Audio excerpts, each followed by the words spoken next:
গভীর পাহাড় আর কুয়াশায় ঢাকা এক রহস্যময় রাজ্য ছিল। নাম তার নুরাবাদ।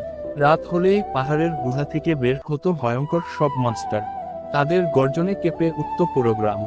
কিন্তু সেই রাজ্যের শাসক ছিলেন এক দয়ালু আমির। তিনি আমির হামজা। তিনি জানতেন, ভয়কে শক্তি দিয়ে নয়, দয়া দিয়ে জয় করতে হয়। একদিন আকাশে উঠল পবিত্র রমজানের চাঁদ। গ্রাম জুড়ে ছড়িয়ে পড়ল আলো, আশা আর প্রার্থনার সুর। মানুষ রোজা রাখতে শুরু করলো। মসজিদের আলো জ্বলে উঠল রাতভর। কিন্তু মনস্টাররা থামল না, বরং তারা আরো অস্থির হয়ে উঠল। এক রাতে আমির হামজা একাই উঠে গেলেন পাহাড়ের চূড়ায়। সেখানে দাঁড়িয়ে ছিল এক বিশাল মনস্টার। লাল জ্বলন্ত চোখ, গর্জনময় কণ্ঠ। কিন্তু আমির ভয় পেলেন না। তিনি শান্ত কণ্ঠে বললেন, তুমি কেন মানুষকে কষ্ট দিচ্ছ? মনস্টারটি ধীরে ধীরে মাথা নিচু করল।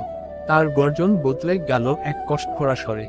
আমি ক্ষুধার্ত, আমি একা, কেউ আমাকে ভালোবাসে না।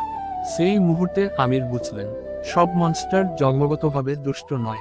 কিছু মনস্টার শুধু অবহেলিত। পরদিন তিনি ঘোষণা দিলেন, রমজানের শুধু মানুষ নয়, পাহাড়ের গুহার বাসিন্দারাও খাবার পাবে। গ্রামবাসীরা সাহস করে খাবার নিয়ে গেল পাহাড়ের কাছে। আর আশ্চর্য ঘটনা ঘটল। মনস্টারগুলো শান্ত হয়ে গেল।